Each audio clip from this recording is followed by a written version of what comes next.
Histoire d'en dire plus.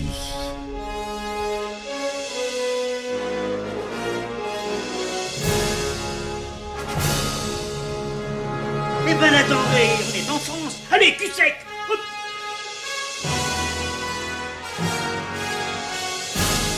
Personne ne veut le croire et pourtant c'est vrai, ils existent, ils sont là, Tarnatata. Non. Il faut qu'on pète.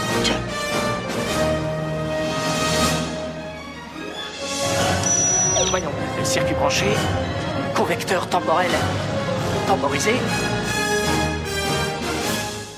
Bonjour, bienvenue sur Histoire d'en dire plus. Aujourd'hui, on attaque un film d'un réalisateur que j'aborde pour la première fois.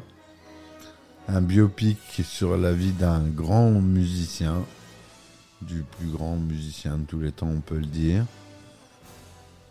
Monsieur Mozart. Ça, c'est le film Amadeus. C'est parti, mon kiki. Alors, Amadeus, de Amadeus Mozart, le prénom de Mozart, est un film américain réalisé par Milos Forman, sorti en 1984 et repris en 2002 dans une version Director's Cut rallongée de 20 minutes. Adaptation de la pièce de théâtre éponyme de Peter Shaffer, qui signe également le scénario du film. L'histoire s'inspire librement d'une courte pièce de Pouchkine, Mozart et Salieri, sortie en 1830. Le film est nommé pour 53 prix et en reçoit 40, dont 8 Oscars, dont celui de l'Oscar du meilleur film. 4 British Academy Film Awards, 4 Golden Globes et 1 DGA Awards sont aussi à son actif. En 1998, l'American Film Institute a classé Amadeus 53e sur son top 100 des films. L'American Film Institute, qui est un grand monument américain qui garde le meilleur du cinéma jusqu'à nos jours. C'est une belle référence pour tous les cinéphiles. Et ils essaient de garder les pellicules, de sauvegarder le contenu du cinéma. Voilà, l'American Film Institute. Alors, à la réalisation, le très célèbre Milos Forman, que j'ai pas encore abordé. Au scénario, Peter Shaffer. La musique est de Wolfgang Amadeus Mozart et de Antonio Salieri. Les acteurs principaux sont Tom Hulce et F. Murray Abraham. C'est coproduit, c'est pas tout à fait américain, c'est coproduit par la France et l'Italie, ainsi que les États-Unis donc. Et c'est un drame. La version normale dure 153 minutes et la version Director's Cut 180 minutes. Le film est sorti, comme on l'a dit, en 1984. Le résumé. Vienne, novembre 1823, au beau milieu de la nuit, un vieil homme égaré.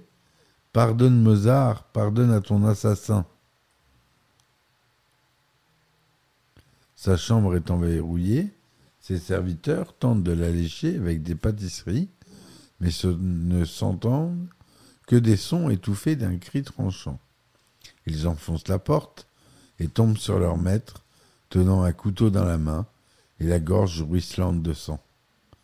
Cet homme n'est autre qu'Antonio Salieri, jadis musicien réputé et compositeur de la cour. Sa tentative de suicide le conduit tout droit à l'hôpital psychiatrique, où il est entendu en confession par un prêtre, le père Vogler. Dès l'enfance, malgré son père, qui désapprouve ses ambitions musicales, il s'est voué tout entier au service de Dieu, s'engageant à le célébrer par sa musique au prix d'un incessant labeur et de sa chasteté. Pour prix de ses sacrifices, il réclame la gloire éternelle. La mort accidentelle de son père permettra à Antonio Salieri de prendre sa revanche et d'entamer une carrière au fait de laquelle on le nomme compositeur de la cour de l'empereur mélomane Joseph II. Son talent lui vaut durant quelques années les plus hautes distinctions. C'est alors que le monde entend parler d'un jeune garçon du nom de Wolfgang Amadeus Mozart, promu à travers toute l'Europe par son père Léopold. Son brio enchante les plus grands personnages et les cours les plus brillantes. En 1781, cependant, le jeune Mozart fait irruption à Vienne, précédé d'une flatteuse réputation, mais sans grande éducation et d'une spontanéité qui détonne dans l'univers compassé de la cour. Mozart est en voie de devenir le plus grand compositeur du siècle. Salieri en est le premier convaincu. Quand on a du talent et qu'on est confronté au génie, comment survivre ? Comprenant la menace que représente pour sa carrière le jeune Mozart, Salieri, fou d'orgueil, rejette Dieu et essaye d'évincer Mozart tout en l'approchant pour savoir pourquoi il est si doué. Voilà comment on peut résumer ce film de 150 minutes. J'allais pas vous faire un détail, sinon ça serait un podcast d'1h30. Mais en gros, voilà l'histoire. Une vengeance aigrie par le temps, aigrie par le succès. Salieri veut se venger de Mozart. Voilà l'histoire. Donc, à la musique, on a bien sûr Mozart et Salieri, dirigé par Neville Marriner. Le coordinateur de la musique est John Strauss. Pas de lien avec le compositeur, mais c'est pourtant le coordinateur de la musique. Les très beaux décors sont de Patricia von Brandenstein. Au costume, on a Theodor Pistek. À la photographie, Miroslav Ondříček. Les sociétés de production sont The Soul Sense Company et AMLF, donc société française, qui distribuera le film en France. Le budget de 18 millions de dollars, ce qui est confortable pour 1984. C'est tourné en Technicolor, 2/35 en 35 mm classique. Dedans, il y a de l'anglais, de l'italien, du latin, de l'allemand et du français. Il est sorti aux États-Unis en avant-première le 6 septembre 1984 et le 19 septembre en sortie nationale. En France, il faudra attendre le 31 octobre 1984 pour voir le film. Tom Hulce incarne un Wolfgang Amadeus Mozart totalement fou. F. Murray Abraham, qu'on connaît pour sa gueule, parce qu'il a une gueule, cet acteur, joue Antonio Salieri. Elisabeth Berridge joue Constance Mozart. Simon Callow, Emmanuel Schnicknader. Roy Dotrice, Léopold Mozart. Christine Ebersol, Caterina Cavalieri. Jeffrey Jones, l'empereur Joseph II. Voilà pour ce qui est de la composition, de la distribution. En 1979, Milos Forman se voit proposer contre son gré d'aller voir la pièce Amadeus de Peter Shaffer. Il est conquis dès le premier acte, puis, appréciant encore plus le second, décide d'en faire un film. Il rencontre alors Peter Shaffer et les deux hommes se mettent à travailler sur l'adaptation dans le Connecticut. Trouvant que la pièce impose un aspect très stylisé, Milos Forman insiste pour que les scènes soient retranscrites de façon bien plus réaliste. De son côté, Peter Shaffer souhaite que le film utilise plusieurs musiques de Mozart. Tout en réécrivant le script, les deux hommes écoutent diverses compositions pour les intégrer aux scènes correspondantes. Forman choisit de tourner le film à Prague en raison de son architecture du XVIIIe siècle. Bien que l'action se déroule à Vienne, Prague offre des éléments moins contemporains. Le cinéaste renoue ainsi avec des origines, mais évite de fréquenter des militants locaux. Milos Forman insiste également pour n'avoir aucun acteur connu dans le film, jugeant que le public ne doit voir que Salieri et Mozart à l'écran.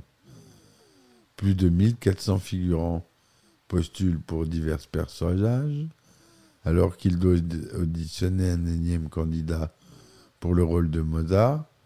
Forman contacte F. Murray Abraham pour que celui-ci lise les répliques de Salieri face au candidat. En l'écoutant lire les dialogues, Forman se rend compte qu'Abraham est parfait pour incarner le grand rival d'Amadeus. Mais entre-temps, l'acteur part tourner Scarface avec Brian De Palma. Milos Forman le recontacte pour lui annoncer qu'il l'engage pour le rôle de Salieri. Tom Hulce est choisi pour le rôle du jeune et talentueux compositeur. Pour être plus convaincant, l'acteur s'exerce au piano 3 à 4 heures par jour. Il ne sait jouer que de la guitare à l'origine. Le rôle de Constance Mozart est d'abord confié à Meg Tilly, mais peu avant le début du tournage, l'actrice se déchire un ligament en jouant au football avec des enfants et doit s'arrêter pendant 5 semaines. De retour à New York, Milos Forman et Peter Shaffer se retrouvent avec 60 candidates venant auditionner. Il hésite entre 2 postulantes et décide finalement de les emmener en Europe. Une fois sur place, il tranche pour l'une d'entre elles, Elisabeth Berridge. Milos Forman contacte aussi Vincent Schiavelli, après l'avoir déjà dirigé dans Vol au-dessus d'un nid de coucou, pour incarner le valet de Salieri. Le temps de la scène d'ouverture, malgré un planning serré, l'acteur fait un aller-retour à Prague pour filmer un plan extérieur sous la neige, tandis qu'un autre plan intérieur serait filmé plus tard en studio. Simon Callow, engagé pour jouer Schneider, connaît bien le scénario, puisqu'il avait lui-même incarné Mozart dans une représentation de la pièce au Royal National Theatre en 1979. Mark Hamill, qu'on connaît bien pour avoir joué Luke Skywalker de Star Wars,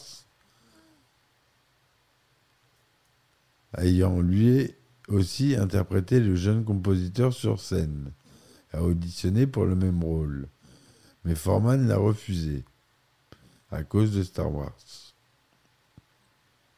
C'est apporté malheur à Mark Hamill.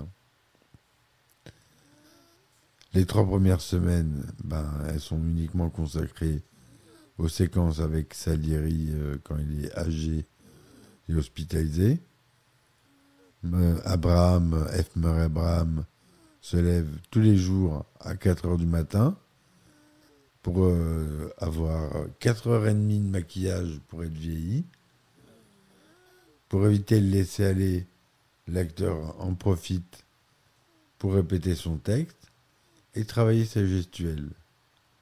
L'extérieur de l'hôpital, c'est en fait un bâtiment dont le rez-de-chaussée est occupé par un mouvement communiste.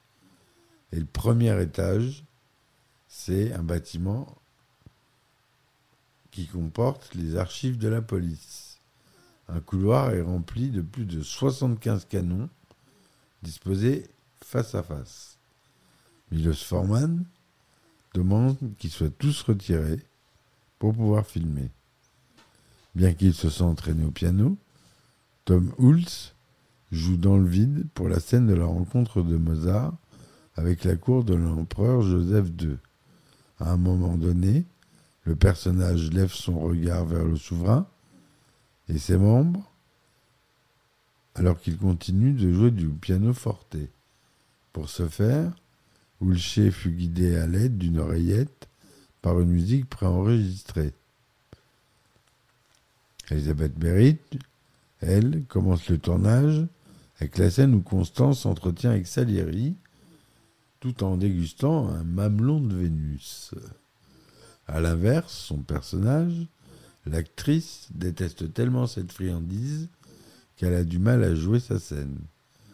De ce fait, Forman lui demande de recommencer en mangeant un autre gâteau. À la fin, Berridge en sort malade.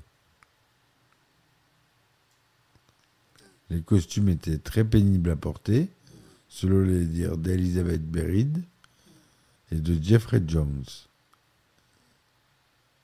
Quasiment inchangé depuis le XVIIIe siècle, c'est le théâtre baroque Thiel de Prague, où s'est déroulée la première de l'opéra de Don Giovanni en 1787, qui fut utilisé pour les séquences d'opéra. C'est pas n'importe quelle salle. Hein. Par ailleurs, le décor n'est filmé qu'avec des éclairages naturels, autrement dit des chandeliers, avec une centaine de bougies. Alors que Milos Forman tourne la séquence de l'opéra Don Giovanni, l'un des chanteurs, qui porte une plume de paon sur son chapeau, se positionne en arrière et sa plume prend feu contre une bougie. Et parmi les figurants dans la salle, une soixantaine de pompiers surgissent sur les planches et secourent l'acteur. Seuls 4 lieux furent tournés en studio. La chambre de Salieri à l'asile, l'appartement de Mozart, l'escalier et le théâtre de vaudeville.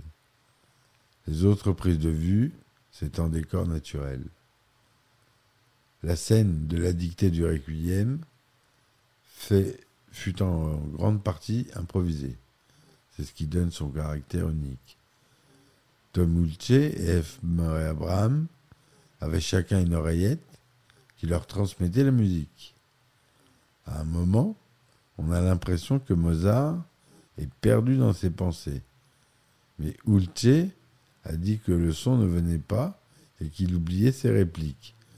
D'où les nombreuses interruptions d'Abraham Salieri qui cherchait à reprendre le fil du scénario. Dans le film, Mozart dit à Salieri « Est-ce que vous y êtes ?» Salieri lui répond qu'il est perdu. Milos Forman et Peter Shaffer proposèrent à Emil Mariner de diriger la musique de Mozart pour le film. Le chef d'orchestre accepte à une seule condition, de ne pas changer aucune note sur les œuvres du compositeur. 2 morceaux de musique de la bande originale, édités sur double CD, n'apparaissent pourtant pas dans le film, quelle que soit la version. La marche funèbre maçonnique K127 et l'air de Sei der Rufe sanft. En revanche, bon nombre de musiques apparaissent dans le film, sont absentes du double CD de la bande originale. Mais ils sont trop nombreux pour que je vous les énumère, mais il y a beaucoup. L'enlèvement du sérail, les noces de Figaro, la flûte enchantée, Don Giovanni, des concertos, des symphonies. Le film a reçu un accueil critique très favorable, recueillant 93% de critiques positives, avec une note de 8,6 sur 10 sur Rotten Tomatoes, basée sur 96 avis. C'est beaucoup, 93%. Il doit être classé dans le top 50. Sur Metacritic, il obtient une note moyenne de 88% pour 28 critiques. En France, le site Allociné propose une note moyenne de 4,5 sur 5, ce qui est énorme en France pour Allociné. Hein. Ils sont durs Allociné des fois. Hein. Sur 8 titres de presse, sur une critique de 8 titres de presse. Outre ces 8 Oscars et ses critiques extrêmement positifs, Amadeus est classé parmi les 101 meilleurs films de tous les temps sur le site IMDb, une référence. Et comme je vous l'ai dit tout à l'heure, il est inscrit à l'American Film Institute à la 53e place dans la liste établie en 1998 des 100 meilleurs films américains de l'histoire du cinéma. Le film a recueilli 51 millions de dollars aux États-Unis. Il a réalisé plus de 4 585 000 entrées en France, qui est énorme en 1984, lui permettant de se classer à la 4e place du box-office. Ulce et Abraham furent tous deux nommés pour l'Oscar et le Golden Globe du meilleur acteur pour le même film.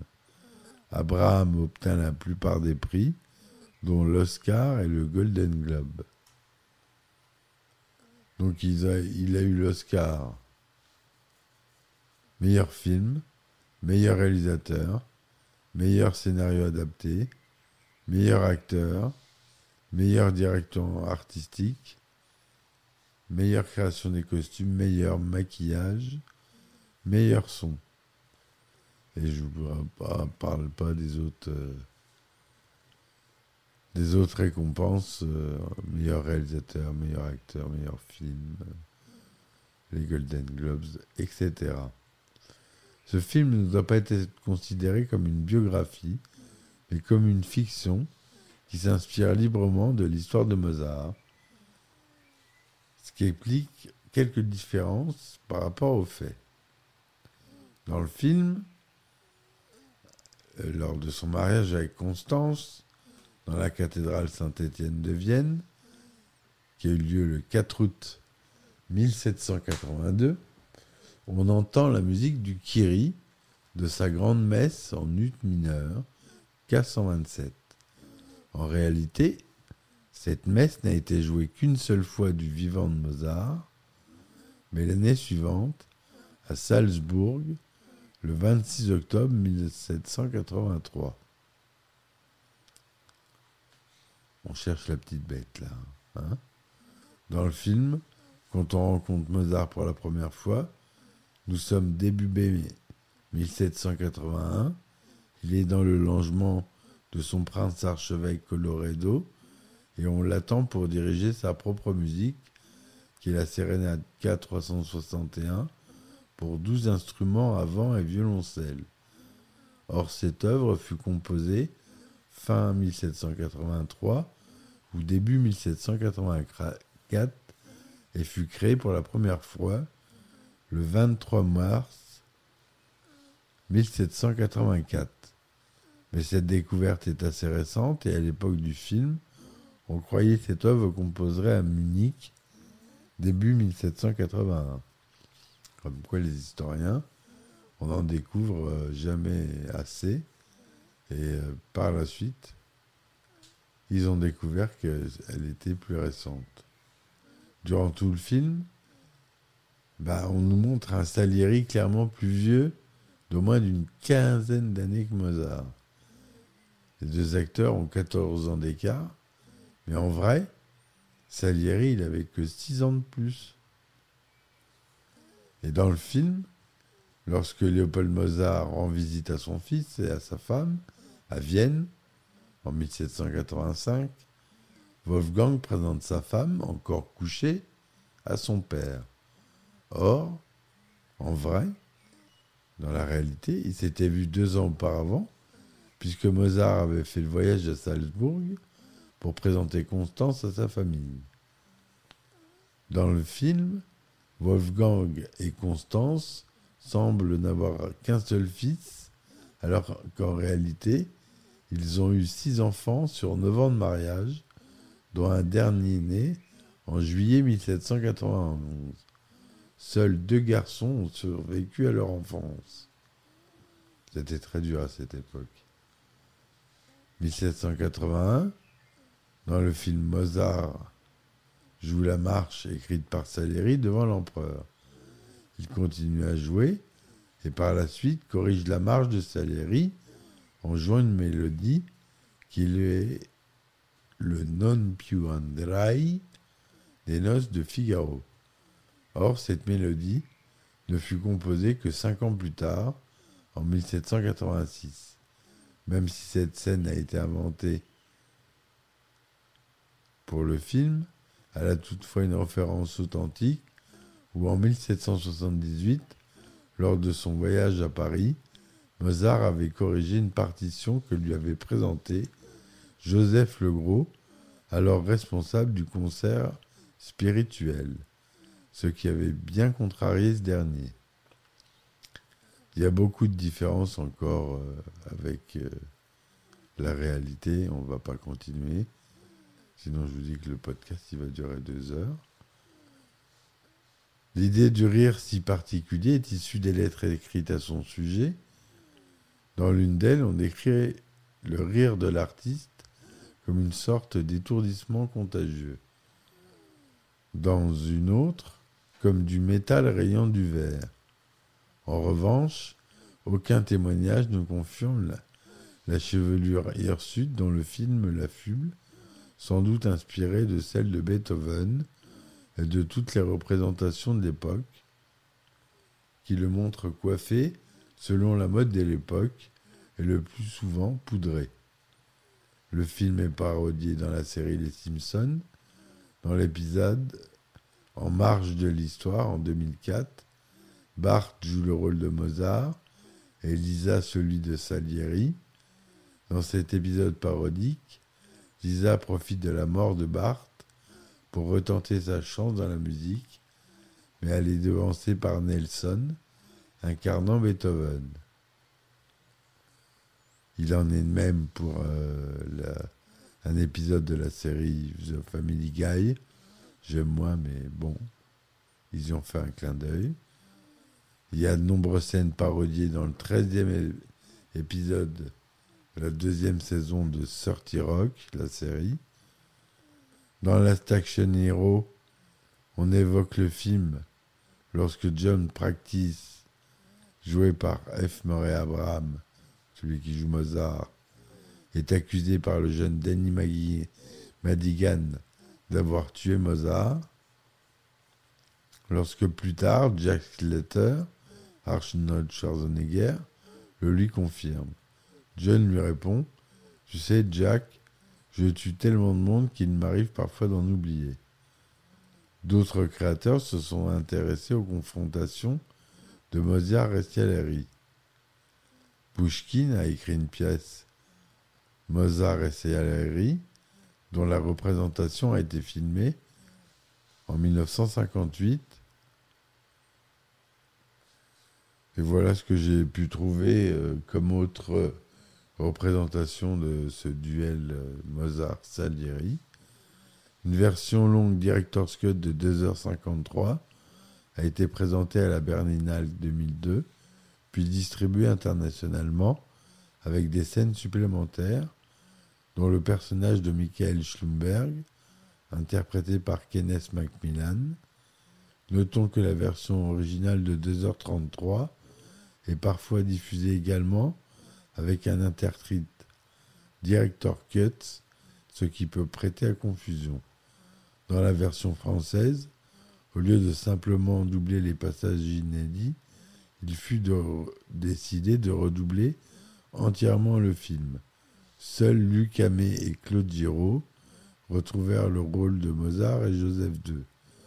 Aucun des autres comédiens de l'époque n'a participé à cette nouvelle version, alors que beaucoup étaient alors encore vivants et en activité, excepté Jean Michaud et Jacques Deschamps, décédés un an auparavant. Jean Topa, première voix de Salieri, fut pour sa part bien contacté pour ce redoublage, mais déclina l'offre, déclarant qu'il refusait de refaire ce qu'il avait déjà fait auparavant. Ça peut se comprendre, mais pourtant le son était quand même tourné. Je sais pas pourquoi ils ont voulu redoubler tout le film. C'est un peu stupide. C'est pas voir ça, les productions de cinéma. Voilà ce que je voulais vous dire sur ce film, mes amis. J'espère que cette chronique vous aura plu et vous aura donné envie de voir ce film. N'hésitez pas à vous abonner, à laisser des likes et des commentaires. Ça aide beaucoup la chaîne. Si vous voulez me supporter, avoir des épisodes inédits, des t-shirts, des mugs, je vous mets les liens en description. Vous pouvez me soutenir sur Ulule. J'ai lancé ma campagne de crowdfunding. Vous pouvez contribuer à partir d'1 € jusqu'à ce que vous voulez. Voilà mes amis, je vous remercie de m'avoir écouté. Je vous dis à demain, à bientôt et ciao ciao. Histoire d'en dire plus.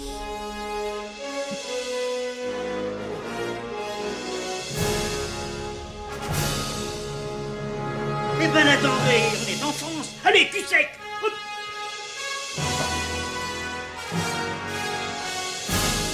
Personne ne veut le croire et pourtant c'est vrai, ils existent, ils sont là, Tarnatata. Le globe. Il faut qu'on pète.